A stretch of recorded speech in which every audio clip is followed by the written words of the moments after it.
Okay, folks, looks like we are finally live. You guys got me on going here. If you just one person put a little note in the comments there that you can see me, and we will get started. Sorry about the little start there. I'll wait for somebody to just pop on there and tell me that you can see what I'm doing.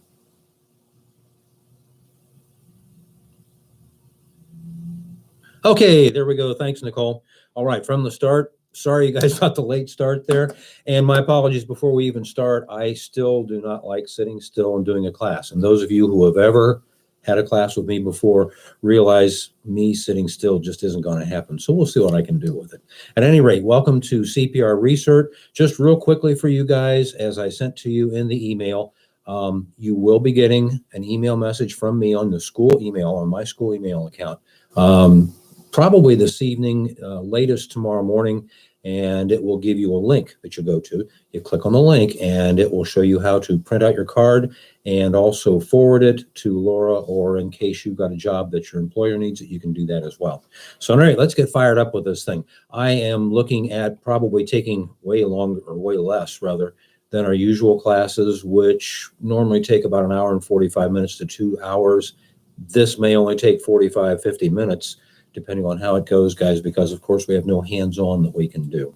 So at any rate, those of you who have not had me for a class this morning, or at any time, Craig Ramsey is my name, have been with COTC for 16 years. This is my 17th year teaching there.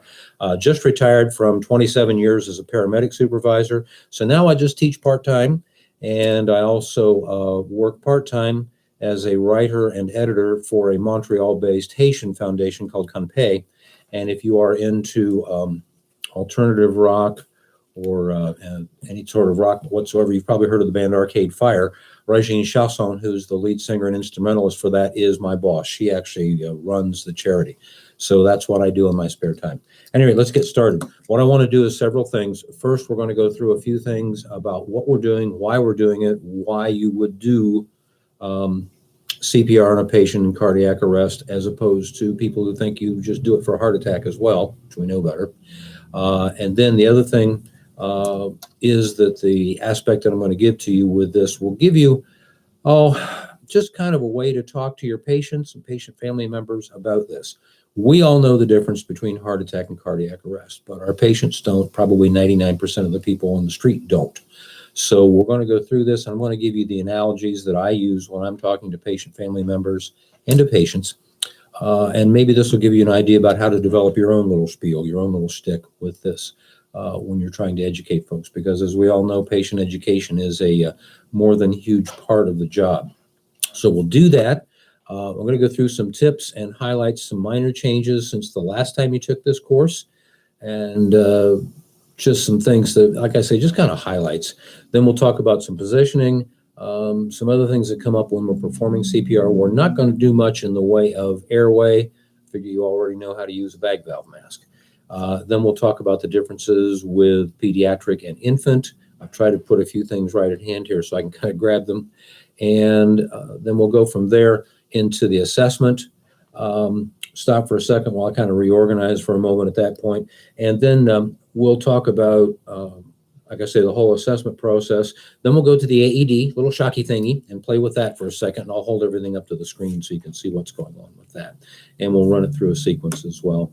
We'll finish out with Heimlich maneuver, which this is probably the one that I miss the most when I can't teach it hands-on, because we have a lot of fun with this in my classes. But we're just going to kind of review it so you've got some news you can use to take with you. Other than that, that's pretty much it. Let's get started. One thing I do want to mention to you guys is that while I did feed the dog and take her out beforehand, she's extremely vocal, and she's like a little kid in church. You know, it's one of those things where kids are cool, but when they're crying in church, it's hard to concentrate. So we'll see how well she does with this. She's asleep right behind me right now. So we'll see how this goes. Okay. Anything else?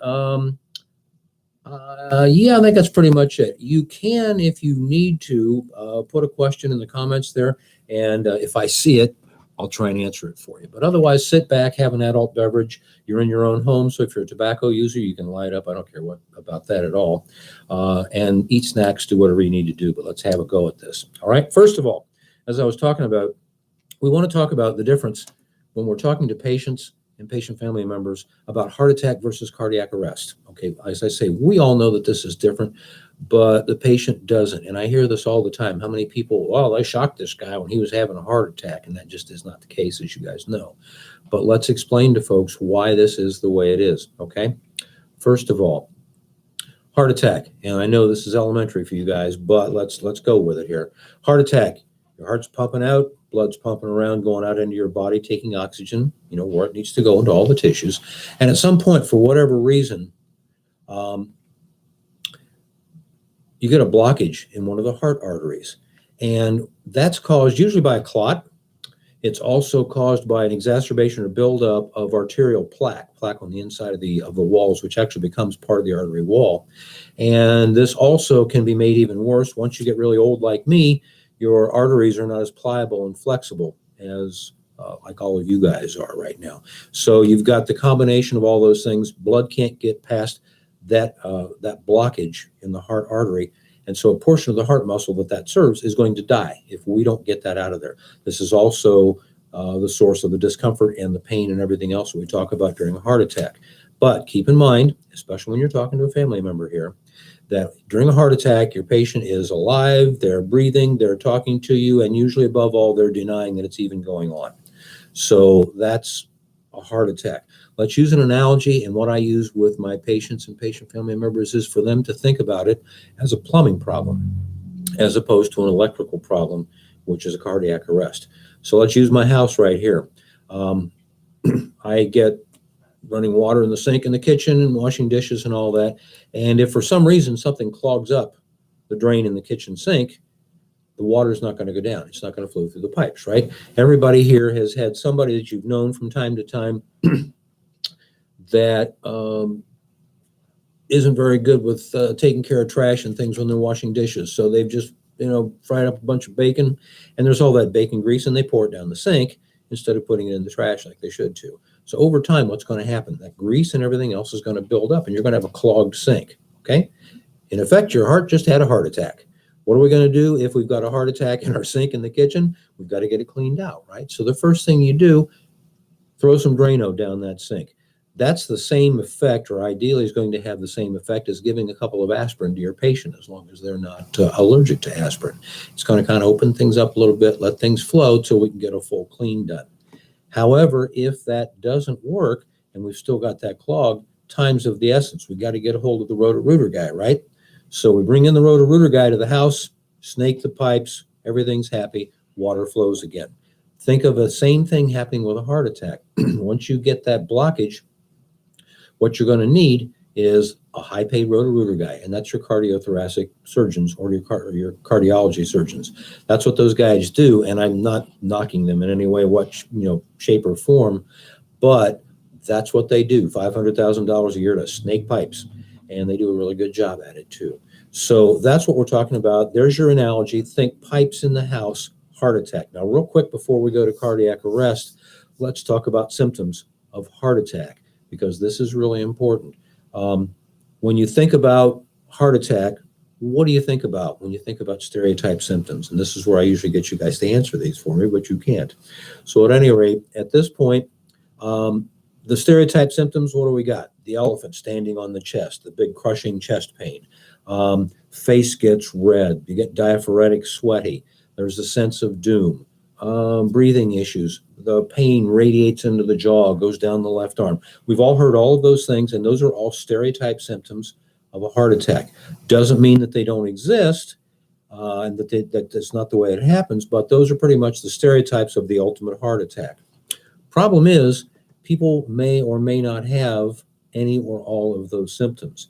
And of everybody viewing today, almost all of you are women. You're the guys that screw the whole thing up. You do what we call presenting atypically, which means you don't present as expected. Women tend not to have all of those symptoms. Women tend to just have like a discomfort in the chest. I don't feel right. Something's not good. And what do? You blow it off because it's not all those symptoms you heard about. I don't have all this. So therefore, you blow it off. Week later, still having problems in your chest, still not feeling good. So this time you call EMS. We come to your house, do a little 12-lead EKG, and I got good news and I got bad news. Good news is you're not having a heart attack. Bad news is we can see it. You've already had it. The damage has been done. So this is why I tell folks, anytime that you've got chest discomfort or chest pain yourself, with a patient, family member, whomever, go for the next level of care. If you're home or away from the job, it's going to be EMS. If it's in the hospital, you just get a bunch of help. However, you've got to do that and get it checked out, because, well, probably 80% of the time, and I can't give you, that's not a specific figure, that's just experience. Probably 80% of the time, chest pain is not cardiac. It's usually the stretching out of the ribs, of the muscles in between your ribs. Okay, that's what it usually is. However, we don't take that chance. We don't know until we've had a chance to test for it. So call for help, get help anytime you've got anybody with chest discomfort. Okay, all right, so that's heart attack. Now, let's talk about cardiac arrest. We already did the plumbing analogy. Let's now go to the electrical analogy in my house here, because cardiac arrest is an electrical issue. It's a disruption of electrical current. Now, again, I know you guys know this stuff, but I'm just kind of giving it to you from a way that you might be able to pass it on to your patients that's going to make sense to those people that are not medical. One of the biggest problems we have is trying to communicate to people, and we know this stuff, and we're talking away in our shorthand and everything else, and nobody has any idea what we're talking about. So in this case, let's go with an electrical analogy. Heart's pumping away, everything's beating out, doing it like it just was a little while ago, and then all of a sudden, there's a disruption to the electrical current that drives the heart.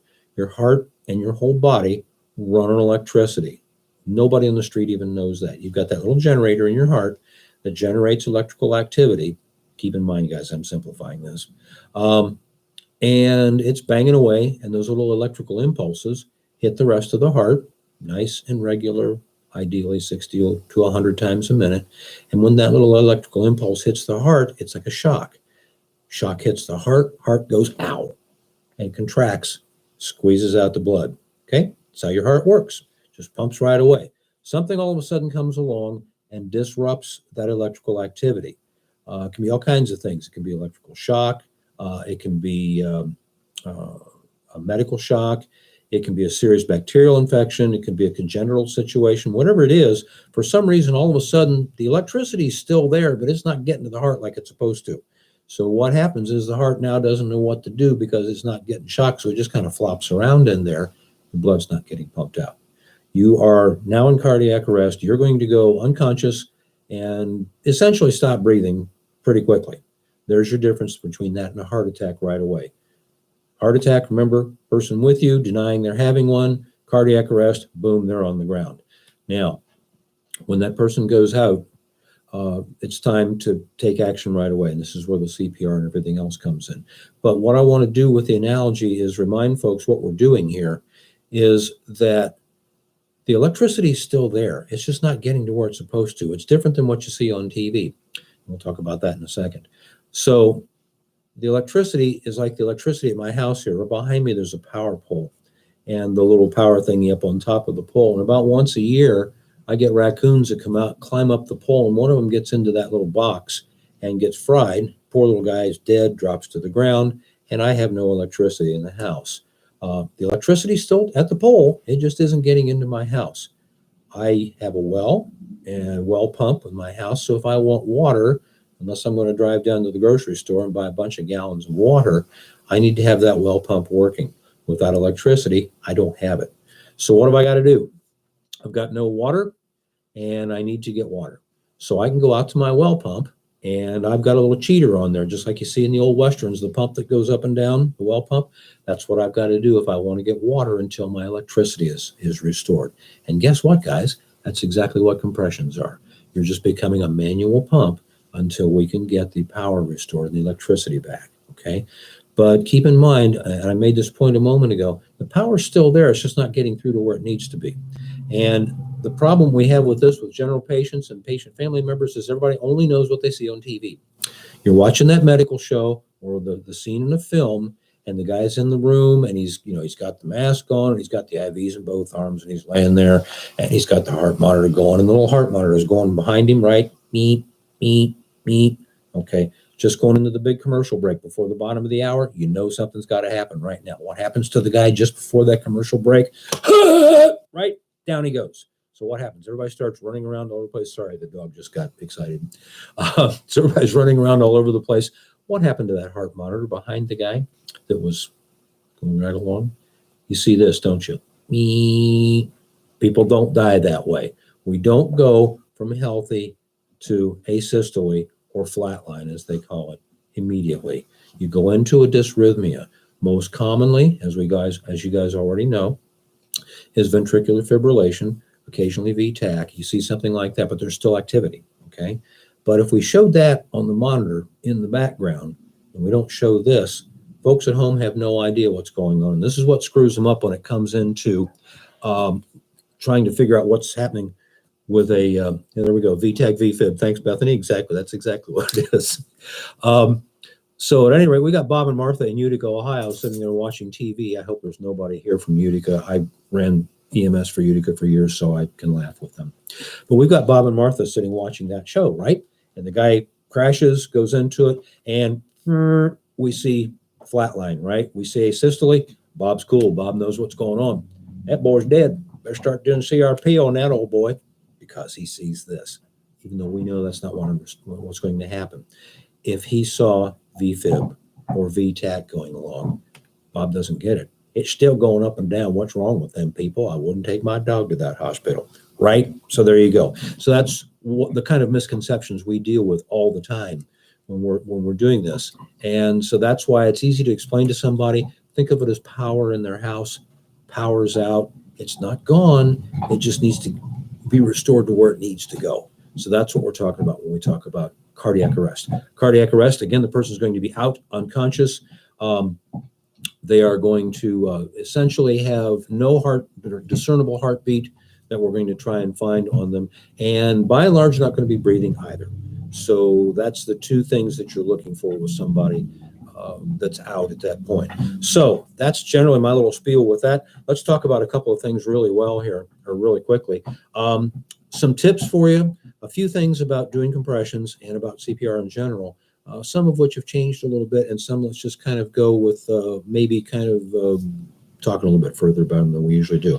First of all, number one point, when you're doing compressions, do them hard, do them fast. Do not be scared of that little old lady that's 75 pounds and osteoporotic that the family wouldn't let her do a DNR, so now she's coded and we've got to bring her back.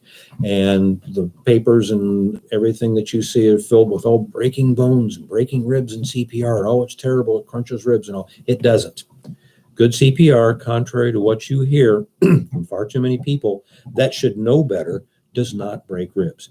Can you crack a rib? Can you break a rib? Technically, yes. Do you? Not normally. Explanation for people that need to know it. You guys understand this already. But when you're doing compressions, you're doing them on the sternum, right?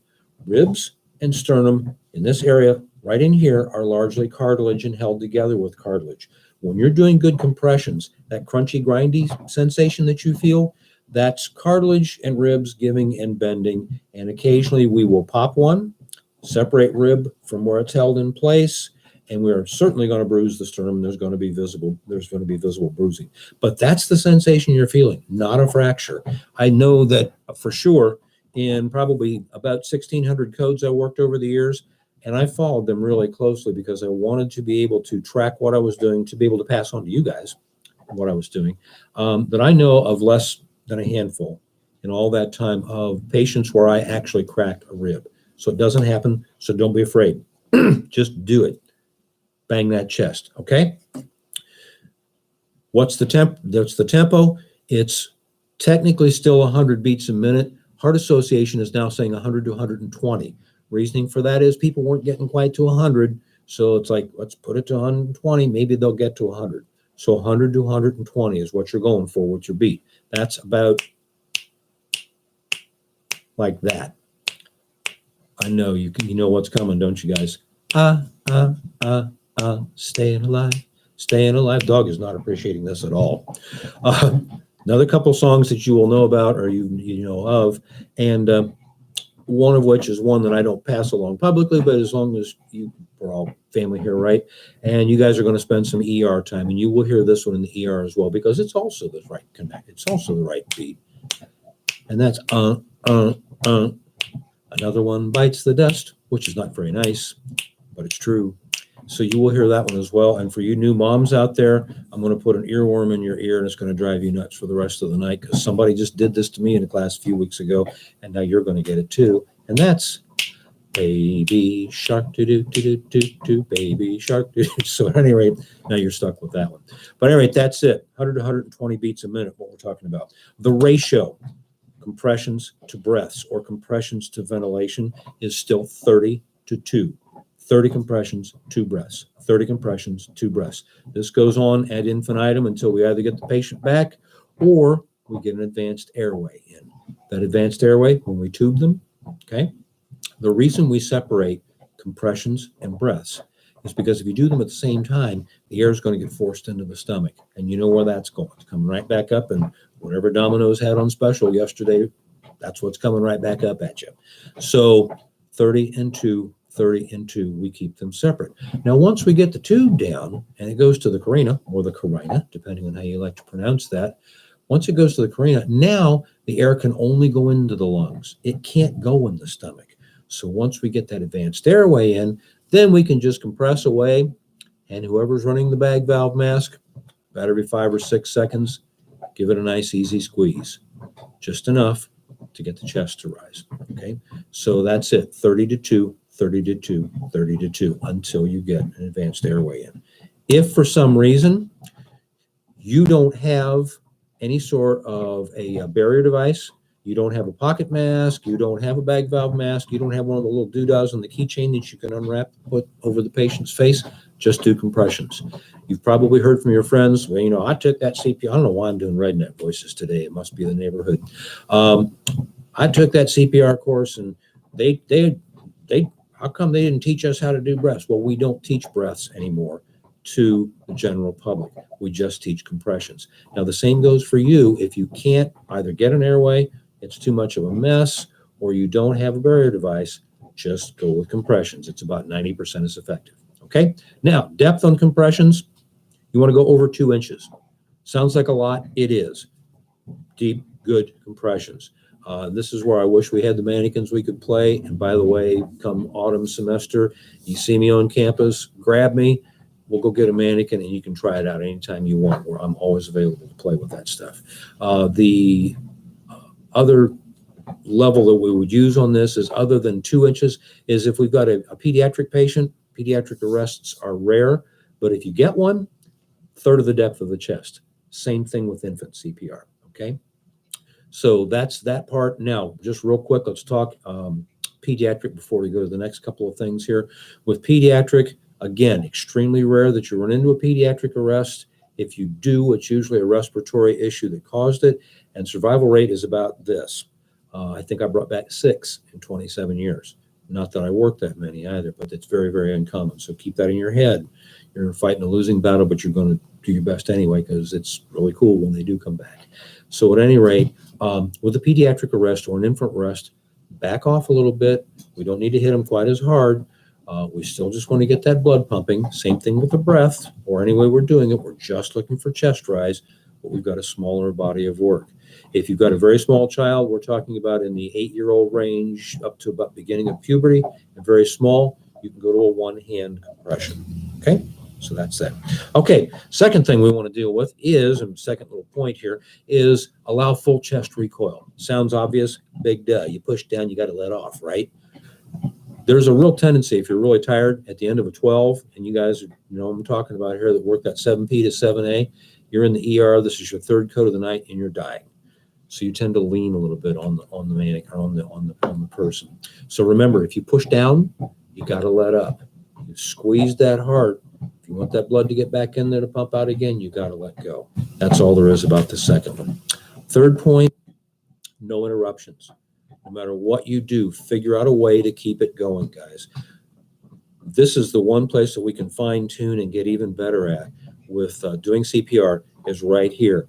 Once you start compressing, figure out a way to keep it going. You're getting tired. You've done your 5 sets of 30. Keep it pumping. Get that person in right next to you and just take right over for you. You've got to move the patient from the floor to a bed, from the floor to a cot or gurney. Figure out how you can keep this going so you don't stop more than 1 or 2 seconds. That's what's going to keep this patient going, is if we can keep those compressions going and keep that oxygen flowing in the blood. Okay? All right, and then the last point that I want to mention is as far as hyperventilation, I'm not talking about your hyperventilation, the first code you work either, but your patient's hyperventilation. If you're working that bag valve mask, there's a real tendency, you get the head of the patient, you're working the scene, you got the best seat in the house. You're right there, and until respiratory takes the bag away from you, you can watch the whole show. So you got people compressing, people starting lines, somebody slapping leads on to do a 12 lead, doctors running around the back of the room doing whatever he does, and this is really cool. And you're just banging away, and just banging away, and your patient's so easy, okay? Just squeeze. All we want is chest to rise. If you happen to find yourself in a situation where you're blowing into a pocket mask, easy. Just how you exhale. That's enough.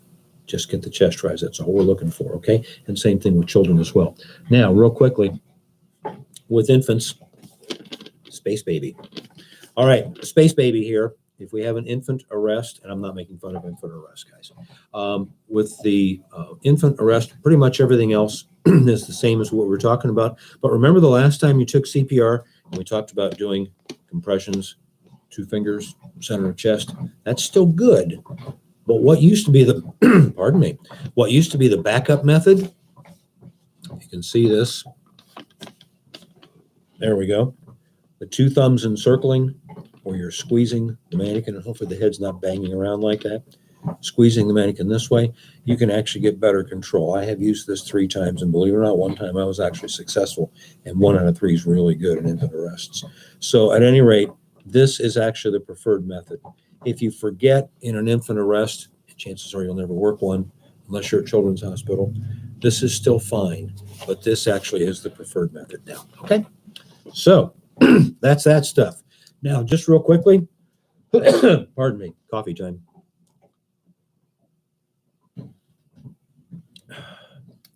Just real quickly, let's do an assessment thing for you. And this is usually where I'd give you guys a break, but sorry about that. With assessment, it used to be a thing that just scared everybody to death about doing CPR was that there were about 27 steps, and you thought if you forgot one step, the patient would die because you forgot that. And it freaked a lot of people out to the point where people didn't even want to do CPR over the years. Fortunately, there was a breakthrough that came through about 15 years ago in cardiology as far as what happens to the heart during compressions that allowed us to just dump a whole bunch of this. Used to be, they thought that if you did compressions on somebody that had a working heart, you could really cause severe damage, throw them into VFib, all these kind of things. And that's just not the case. Once we found this out, that you can do compressions on somebody and not actually kill them or seriously damage them, that changed the whole thing because it makes it very easy now to decide to do CPR. I'm not saying that once we're done here and I end the stream that you can turn around and grab one of the kids and say, hey, lay down on the floor and watch what I just learned. Don't do that to the kids. Not a good idea. But you can do it if need be. And by making that mistake, you haven't really caused any problems. Really, really simplifies things. So now we've got 3 basic steps. I named them. These are not the official American Heart Association steps. They follow exactly what the Heart Association wants us to do. And they seem to be happy with it because they sent some people up from Texas to watch me teach. So it must have been okay. At any rate, here's your 3 steps. Step number 1, does my person need help? Step number 2, do I want some help? And then step number 3, I just called you've got 10 seconds. Okay. Number 1, does my person need help? Number 2, do I want help? And number 3, you've got 10 seconds. And if you hear this noise in the background, the dog is chomping on a chew toy that I thought was going to keep her quiet.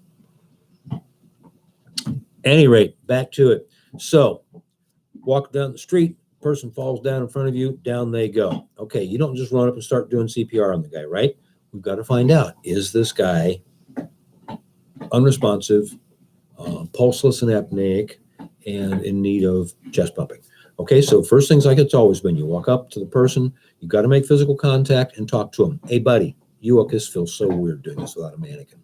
Hey, buddy, you okay? Okay, that's step number 1. You're a third of the way through. You've touched and spoken, trying to get some kind of response out of the guy. Guy's not responsive. Okay. Step number 2. Do I want help? Heck yes. Okay. Anybody, whoever's looking right now. Let's see. Okay. Michaela, call 911. Lori, watch her, make sure she does it. Okay. At any rate, next step is to get help. Depending on where you are, you call 911, you call a code in the hospital, you yell, do whatever you've got to do to get help. I would mention to you real quickly, if you tell somebody to call 911, make sure they actually do. Had this happen to me twice now, off duty, stopping at the scene of an accident with my gear and running over to start working a patient.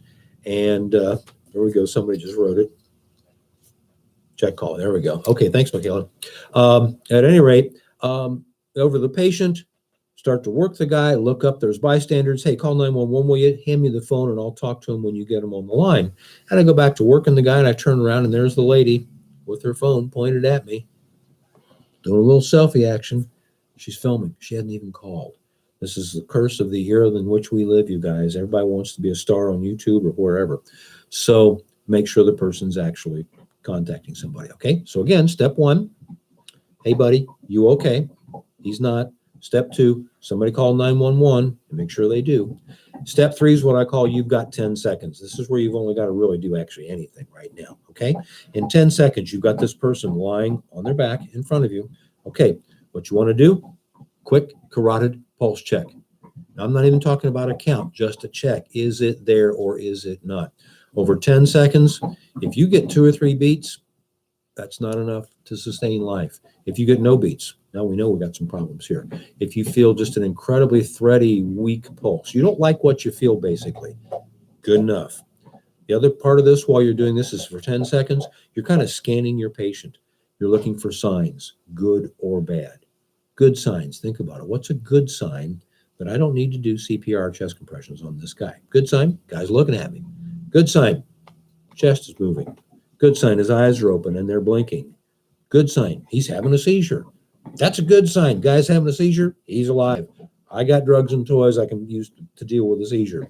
So anything that tells you good like that or bad, absence of those that we were just talking about, guys turn cyanotic, he's blue, and they get very cyanotic in the lips and fingertips during a code like that, or they can. Guys rigid, that's rigor. That's a really bad sign. We're not going to do CPR on that guy. So looking for good or bad signs. If you don't see and feel what you like, go for it. Rip that shirt open, start compressions. We do want to work on a bare chest because we're going to be putting patches on it in a minute, okay? So review real quick on that. 1, hey, buddy, you okay? He's not. Step 2, get me some help, okay? And step 3, checking the pulse, looking at my patient, don't like what I feel, rip open shirt, start compressions. It's that logical. It's that short. It's that concise. We can remember that even when we're freaking out and the adrenaline's pumping like crazy. 1,600 codes, I still get excited at a code. It's not too much adrenaline anymore. I just look forward to it because I love working codes. It's the ultimate test of what we do. But your first 50 to 100 codes, adrenaline's going to be pumping like crazy. So assume that when you're working this, okay, guys? And get after it. You can remember this. It won't go out of your head. All right? So that's that. And again, at this point, I would give you another 5-minute break. But since we don't get to do that today, let's talk about shocky thingy, AED, okay? AED, automated external defibrillator. Automated because it's computerized. It's external because it's not implanted in our patient's chest, and it's a defibrillator. We all know about ventricular fibrillation and atrial fibrillation, for that matter. Fibrillation is essentially floppy, okay? We want to defibrillate that or unfibrillate it, but that doesn't sound very medical. So defibrillate the patient. That's what an AED does. If you are working in the hospital, you're probably not going to use an AED. It's probably going to be the full heart monitor that comes in on the crash cart. That's essentially just a fancy version of what we're using when we use an AED. If you're in the public, working in a doctor's office, possibly in a nursing home or extended care facility, you're going to have an AED. You're probably not going to have a LifePak 15 or LifePak 18 heart monitor. Heart monitors do everything plus shock. They also have the manual override, as you know, so I can shock a patient for what I determine is needed, whether an AED is foolproof. It is firefighter proof, it's EMS proof, it is cop proof, it is nurse proof. You can't mess it up, you guys, okay? So don't be afraid of it. You press buttons and just do what it tells you. I know you've all been through this before, but let's just run through it again, and just a few bits and pieces that you could run into when you're using an AED, okay? So pull the AED out of the package. In the package itself, have the unit. This is a little guy, by the way. Some of them most of them are actually a little bit bigger than this. We'll have packages of pads and a few other things that we'll talk about here first, and then we'll run through the whole thing. Okay, so we pull the unit out, set it out. First thing we notice, we've got packages of pads. Now, where to put them? And again, you know this because you've had this before, but let's just review real quick here. You pull out, and on the outside of the package that the unit comes in, there's a little map that shows you where to put these patches up here, down here, okay? You open up the unit. On the outside of the unit, right there, notice little place where the patches go. Take the package out. On the outside of the package, shows you again where they go. Now, when you finally get the patches out, even the patches, these are training patches, by the way, but even the patches themselves show you where they go. All right, so at this point, you got to be able to figure out where they go. Then there's the unit. Unit will likely have an on button. So when you open it up, all you got to remember to do is push the on button. I just bought a unit for my church here recently, and knowing my congregation and the way they're going to freak out when something like this happens, I got one that's an automatic where you open it up, it turns itself on automatically. So there's not even an on button on mine. So at any rate, there's an on button, and there's going to be a shock button, and it's going to talk to you, and it won't let you go to the next step until you've done what you're supposed to do. This is the great thing about it. Even a general public person can use it, but you guys especially are going to be good with it, okay? So talk about a couple things that are in the package as well as this. You may run into a set of pediatric pads. Not so much anymore because you can use adult pads for anybody, with the exception of a child that's so small that they won't fit. You're not going to shock somebody under one. That's for us in EMS or for the cardio to do. But use the set of adult pads. If you see the little set of infant or child pads, they're very small, very cute, and just don't even bother using them. Just push them off to the side. The problem with them is they won't juice up enough to put and use on an adult, and that's a mistake that has been made, where adult pads will work for everybody. They will juice down and sense that, okay? So adult pads. Also in there, going to be a disposable razor. Now you've pulled the guy's shirt and everything back, or the person's shirt back and everything, and you find out we've got one of those, Mediterranean, Italian, Lower East Side, Vinny guys, I'm talking about, got the hairy chest, one of those guys, okay? Even though the patches nowadays stick really well to everything, take a disposable razor, scrape, scrape, scrape, scrape, slap the pads on, okay? It will help conductivity some. Also in there, you're going to find a small set of shears, and those are simply for cutting clothes. Okay, we've got sweaters and everything like I've got on today. So just cut it off, get rid of it. That's what those are for. Also in there, you may find there goes the dog in the background. She's giving up finally. Also in there, you're going to find a disposable towel. Disposable towel is simply for drying off your patient. If they're diaphoretic, they've been working out at the gym, you go outside and they're in the parking lot face up and it's been raining. We can't dry the whole person, but we can dry bits. Okay, and that's what that's for, right? So that's what you're going to find in there. A couple of things before I actually run the little guy here. Situations you can encounter. Okay, we talked about the raining guy and when we're drying them off. We talked about the hairy guy and scraping that off. Two other things you could run into is, what if you run into a patient with an implanted defibrillator or pacemaker? That's usually going to be over here. And obviously, if the guy's in arrest, it's not working very well. So it shouldn't be a problem, right? Because it should be here and here, and that's over here. Leave it to me to come up with a weird situation, because I have seen this. What if we have an end-stage renal failure patient, CKD, chronic kidney disease, and the guy's stage 5, and he gets dialysis 3 days a week. So they have to have a port, right? So they can vampire all that blood out, filter it, and stick it back in you.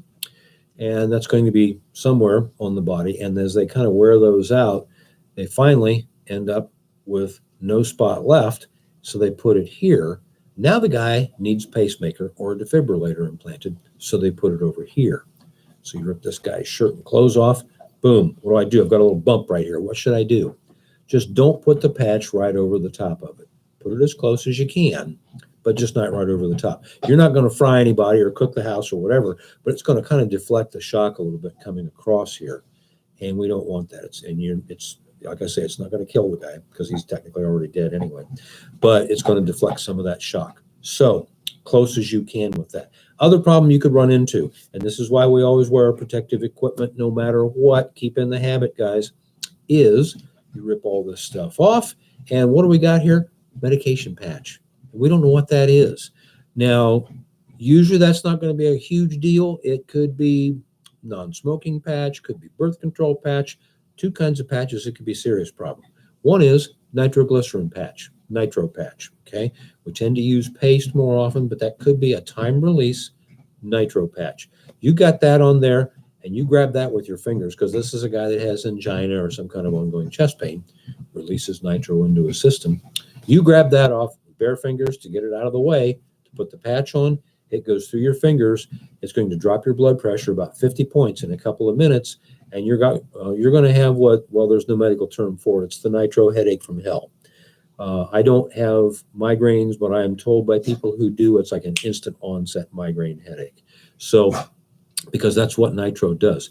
It's a vasodilator, opens up the vessels, allows the blood through, but that also drops your blood pressure radically. And that's going to give you that huge headache because you're not going to be getting the blood flow to your brain like you need to. So that's why you want gloves on, and we want any patches out of the way here because we don't know what's in that patch. The last part that could be a real problem and will give you an entirely different sensation, that's if we've got an analgesic patch here. Now, in the old days, that was morphine, and nowadays it's what? Fentanyl, right? Fentanyl, 80 to 120 times stronger than morphine. We've got a guy with a fentanyl patch here. He's got chronic back pain. Maybe it is a person who's just post-surgery and they're trying to give them just kind of a continual relief. Cancer patient, somebody like that needs pain relief. So we've got this fentanyl patch here, and you see the patch, and Craig told you get the patch out of the way because some of them actually do have little teeny bits of metal in them. So you get that, and you grab that, and you pull that off of there, and it goes through the fingers. You're not getting a headache now. You're getting, dude, feeling good, man.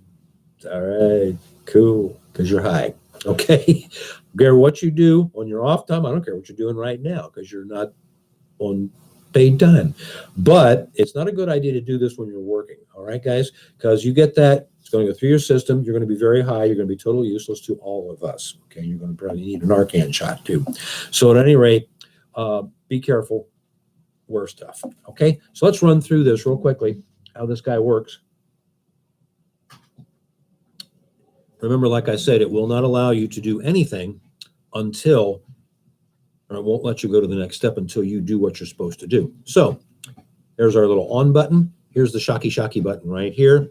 And we've got our patches, and we'll just kind of run through bits and pieces here so you can see the whole thing work again, okay?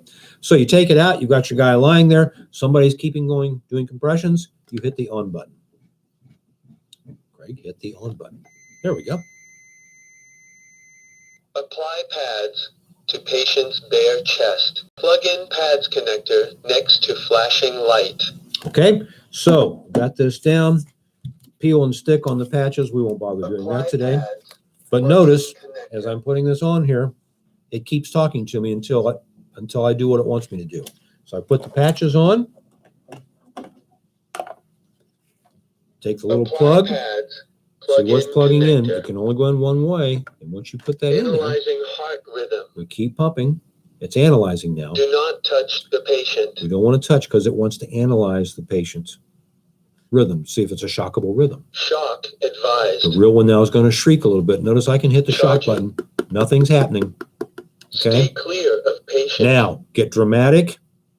Deliver shock Clear. now. You got to Press be the dramatic. orange Okay. button now. Now notice little shocky button with the lightning bolt and all that. Now you can hit that shock button. Deliver shock now. Shock delivered. Boom. Now, the patient's going to jolt a little bit. CPR.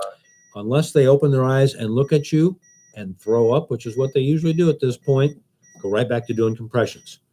If they don't, to say, go right back to doing compressions on this. It is very common for a person to throw up when they first come back. I have no idea physiologically why that is, but it is very common. So go ahead, turn them on their side. Dog's barking, don't pay attention. And keep pumping, all right? The thing that's nice now, though, is notice we've got a little rhythm, a metronome going.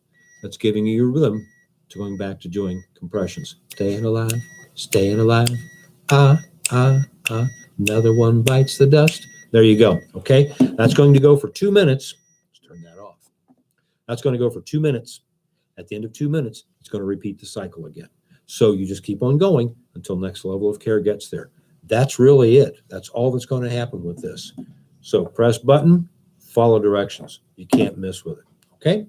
And other than that, now, like I say, if you've got questions, you can ask them here, but just as easy, email me and I'll answer your specific questions. Last thing I want to go through just briefly, but like I say, this is kind of unfun since we can't actually do any hands-on, and that is Heimlich maneuver. Heimlich, like I said, I want to give you something you can kind of take with you.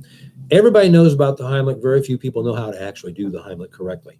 And also very few people know the limitations of it and when to use it, when not to. The Heimlich was developed by Dr. Heimlich, old guy from Cincinnati, who just died a couple of years ago, as a matter of fact.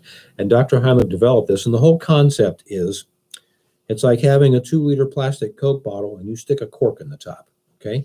Which is something stuck in your throat, okay? Now, if you want to get that cork out, best way to do it, boom, blow cork out top. Think about that. And the principle there is full blockage, right? That's what gives you that push to blow that out of there. Too many people try and use the Heimlich on somebody when there's not a complete airway obstruction. If you can move air, one, you're not going to die.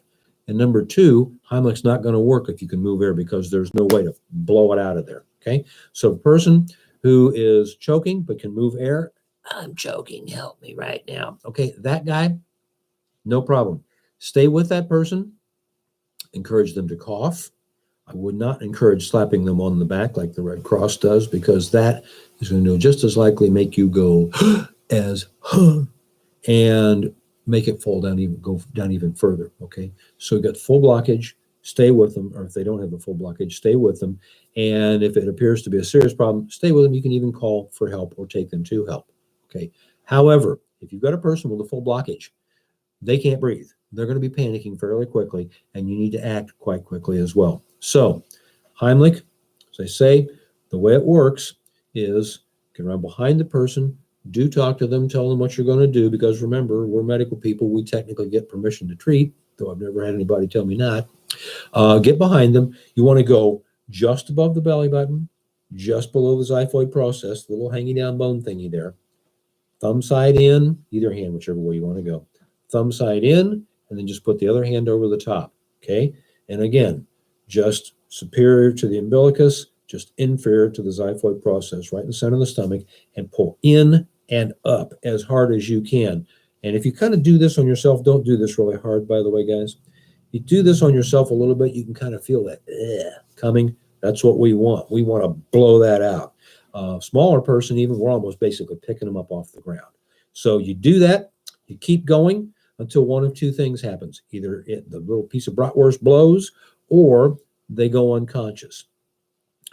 Once a person goes unconscious, try and get them down on the ground on their back. Don't just drop them. Be as nice as you can. Get them on their back, okay, and start CPR, which sounds weird, right? But think about what's just happened. Person's gone all floppy. Once a person goes limp and unresponsive, what happens to all their muscles? Everything relaxes, right? So that piece of bratwurst that's now stuck in that throat, that's all looser in there, and a compression will likely force it up. So you do your 30 compressions. Once every minute or so, take a look in the mouth, and if you see that piece of bratwurst or whatever it was coming up, go ahead and pick it out. Remember, we don't do blind finger sweeps because that's going to shove it down further in, okay? And you just keep going like that. That's how the Heimlich works. And we'll show you in just a second here. Now, a couple of things that you could run into. Look, we got an audience back here. Dog's just watching every move right now. So a couple other things you could run into. She's a sweetie, by the way. At any rate, a couple of things you could run into. What about if you get somebody that's just way too big or your arms are too short?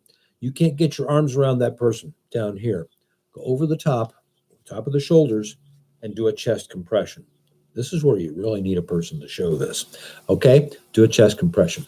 Same thing for pregnant lady. Don't want to be working down here with a woman who's pregnant, right? And mess up the fetus. Let's work up here. Just don't tell her you're doing her like a fat person. That's a good way to get killed with a woman who's pregnant. So over the top, just as if they are a largish person. Okay. Other possibilities, very tall person, you're going to have to adjust things. It's the same as with a very short person. One of you is either going to have to get on the knees or the other is going to have to get up on something. We know what we need to accomplish. Just figure out how to do it. Last couple of possibilities. Yes, you can do this on yourself. Grab this chair that's behind me right here or something like that. Anything you can force into your gut, again, to make yourself go, ugh, you can do it, okay? Somebody in a wheelchair. Person in a wheelchair, the little kind of foldy out ones like you see them get out at the Kroger and they roll into one of those are easy. Just get right down behind the guy on one knee and you can do compressions, no problem at all. One you may run into an issue with is a person who is quadriplegic or just basically, they just don't move at all. And that person, you're going to probably need some help. Get them up. Those of you who've worked in extended care, what do you call it, like a two-person assist kind of thing? Get the person up so you can get behind them. If you can't, jump in the bed behind them, shove them up, get behind the guy and work them this way. I did this at a nursing home in Lancaster about 12 years ago. Nobody had ever seen this before. It wasn't even on the books. Don't know why anybody had thought of it, but I just did it out of like desperation. Grabbed the guy, sat down behind him and started pulling, blew it right out. Worked just perfect. So that's actually a technique now. But you just know what you got to accomplish. Figure it out. We got to make that Coke bottle blow that cork out of the top. Okay. Now, one last thing with Heimlich, and that's with our little people here. Okay. Remember, with a little person, we can't do one of these, right? Because they're too small. It's not going to be a good idea. It's difficult to show you right here, but you've seen it before. The main thing with doing an infant that's choking is to keep the head down. Now, you know what we're doing, just adjust a little bit here, is holding the head down and putting the body on one knee. Oh, the dog thinks this is a toy now. Hold it. Support the head and neck. 5 blows between the shoulder blades, then support head and neck. Over, and again, head down is the key here.